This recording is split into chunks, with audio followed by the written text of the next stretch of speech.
नमस्कार, मैं हूं आपके साथ जानवी यादव और आप देख रहे हैं एचएन न्यूज। अनीता को आनंद से प्यार हुआ। दोनों शादी करना चाहते थे और इसलिए अनीता सब कुछ छोड़कर आनंद के पास चली आई।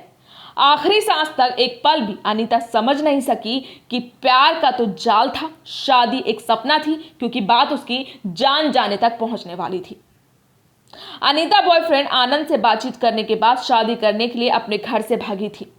साल 2009 में कोणार्क के हसन जिले में बस स्टैंड पर आनंद ने अनीता को रिसीव किया और बस स्टैंड के पास ही एक होटल में ले आया। यहां दोनों ने आने वाले कल में मंदिर में शादी करने की योजना बनाई और दोनों एक दूसरे का साथ पाकर काफी खुश थे। डिनर के बाद दोनों फिर इस कमरे में आ गए। हालांकि अनीता चाहती थी कि वो शारीरिक संबंध शादी के बाद बनाए, लेकिन आनंद की जिद से मजबूर हो गई। उसी रात दोनों के बीच शारीरिक संबंध बने और आनंद ने उससे अगले ही दिन शादी हो जाने की बात की। उसके बाद अगली सुबह अनीता होटल के कमरे में पूरे श्रृंगार के साथ तैयार हुई। आज उसकी शादी मंदिर में होने वाली थी और वो उमंग से भरी हुई थी। आनंद शादी के लिए कुछ इंतजाम करने की बात कहते हुए होटल से निकल गया और अनीता से थोड़ी देर में बस स्टैंड आने को कहा। वहां से दोनों को साथ मंदिर जो जाना था। थोड़ी ही देर में तैयार होकर अनीता बस स्टैंड पहुंची। आनंद वहां उसका इंतजार कर रहा था। आनंद ने अनीता से कुछ ही देर में मंदिर जाने की बात कहते हुए अपनी जेब से एक टैबलेट निकाली। ये टैबलेट अनीता को देते हुए आनंद ने बताया कि ये गर्भ निरोधक गोली है। अनीता ने एक आध सवाल किए तो किसी तरह आनंद ने अनीता को ऐसा करने के लिए मना लिया और उसकी ज्वेलरी भी आनंद ने बाहर ही उतरवा ली। अनीता ने बस स्टैंड के सार्वजनिक टॉयलेट में जाकर वो टैबलेट खा ली। कुछ देर आनंद बाहर इंतजार करता रहा। किसी और महिला को टॉयलेट इस्तेमाल करना था, लेकिन दरवाजा भीतर से बंद था और इंतजार के बाद कुछ महिलाओं ने बाहर से दरवाजा पीटना शुरू किया, क्योंकि काफी देर से दरवाजा बंद था। अंदर से कोई आवाज ना आने के बाद वहां भीड़ जमा होने लगी। इस भीड़ के जमा होने के बाद आनंद होटल के कमरे में लौटा। वहां उसने अनीता के पूरे सामान की तलाशी ली और फिर काम की चीजें रखने के बाद सारा सामान नष्ट कर दिया। थोड़ी ही देर में आनंद ने होटल का कमरा छोड़ दिया और किसी बस में बैठकर किसी और जगह चला गया। उधर बहुत देर बाद टॉयलेट का दरवाजा किसी तरह खोला गया तो भीतर अनीता की लाश बरामद हुई। आप सोच रहे होंगे कि आज हम क्यों ये कहानी आपको बता रहे हैं। दरअसल जिस आनंद ने इस वारदात को अंजाम दिया था, उसे कोर्ट ने कल यानी 21 जून को दोषी करार दे दिया है। लेकिन यह जानकर आपकी रूह कांप जाएगी कि इससे पहले 4 मामलों में कोर्ट ने उसे मौत की सजा सुनाई थी और 15 मामलों में उसे आजीवन कारावास की सजा हुई थी। उसके क्राइम की कुंडली खोलने से पहले आइए जानते हैं कि कौन था आनंद और कैसे हुई अनीता की मौत। इन सवालों के जवाब तलाशने की कहानी 2003 से शुरू हुई थी। 2003 से लेकर 2009 के बीच 5-6 सालों में दक्षिण कोणार्क के 6 शहरों में करीब 20 मामले सामने आए, जिनमें युवतियों या महिलाओं की मौत बस स्टैंड के नजदीक के टॉयलेट के भीतर हुई। इन 20 मौतों के मामलों में काफी कुछ कॉमन था, जैसे ये सभी महिलाएं 20 से 30-32 साल की उम्र की थी। जब लाश बरामद हुई तो सभी ने अच्छी या खास किस्म की साड़ी पहनी हुई थी, लेकिन ज्वेलरी नहीं। उनके श्रृंगार से अंदाजा होता था कि वो सभी दुल्हन बनी थी। इतनी समानताओं के बावजूद पुलिस को कोई अंदाजा नहीं था कि ऐसा कुछ आसपास के शहरों में हो रहा है। पुलिस को सही जांच के लिए मजबूर होना पड़ा जब 19वें मामले में बात बिगड़ गई।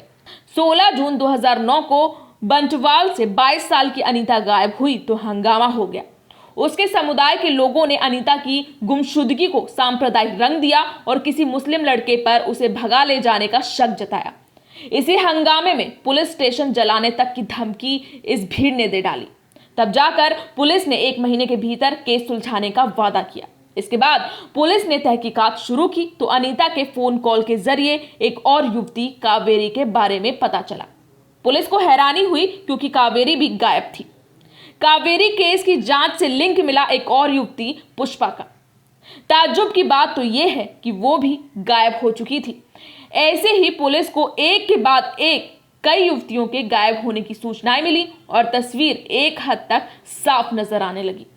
इन तमाम लड़कियों के गायब होने के मामलों की बारीकी से तफ्तीश के दौरान एक कॉमन लिंक पुलिस को मिला कि किसी न किसी तरह सबका संबंध मंगलुरु के एक गांव से जुड़ा था।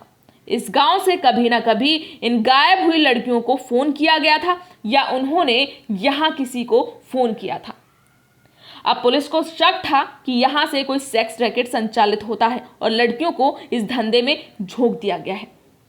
इसी गांव पर केंद्रित जांच आगे चली तो गायब हुई एक लड़की की फोन पर धनुष नाम के लड़के से बातचीत होना पाया गया। धनुष से पूछताछ में पता चला कि उसके अंकल प्रोफेसर मोहन कुमार ने उसे फोन दिया था और इस पर उनके लिए कॉल आते थे।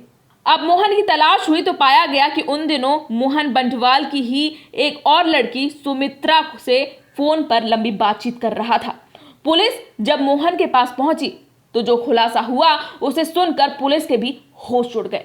पुलिस हिरासत में प्रोफेसर मोहन ने जल्द ही खुलासा कर दिया कि गायब हुई 20 लड़कियों की मौत का जिम्मेदार वही है। हालांकि मोहन ने शुरुआती पूछताछ में 32 महिलाओं को मारने की बात कही थी, लेकिन बाद में इस संख्या से वो मुकर गया। मोहन ने कहा कि वो गरीब परिवारों की शादी की इच्छुक युवतियों को इम्प्रेस करता था, उन्हें शादी का झांसा देता था और उनके बाद उन्हें किसी होटल में बुलाता था।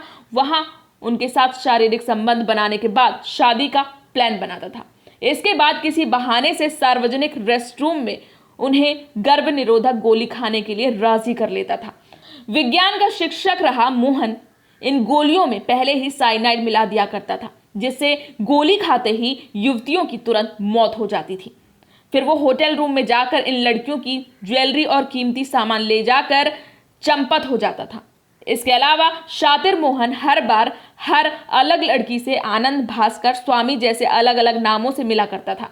आपको बता दें कि इसके करीब 12 उपनाम सामने आए हैं। वो हर लड़की से मिलते वक्त उसकी जाति का ही सरनेम भी बताया करता था और खुद को हमेशा सरकारी नौकरी में होना बताता था। इन तमाम कारणों से लड़कियों को झांसा देने में उसे आसानी होती थी। पुलिस हिरासत में आने के बाद से ही इस हत्यारे को साइनाइड मोहन के नाम से जाना जाने लगा। तो ये थी हमारी आज की खास रिपोर्ट। से खबरों की देखते रहिए चैनल। हमारी न्यूज़ आपको पसंद आई हो तो वीडियो को लाइक करें और हमारे साथ जुड़े रहने के लिए चैनल को सब्सक्राइब कर बेल आइकन को जरूर दबाएं, जिससे हमारी सारी अपडेट्स आपको मिलती रहें।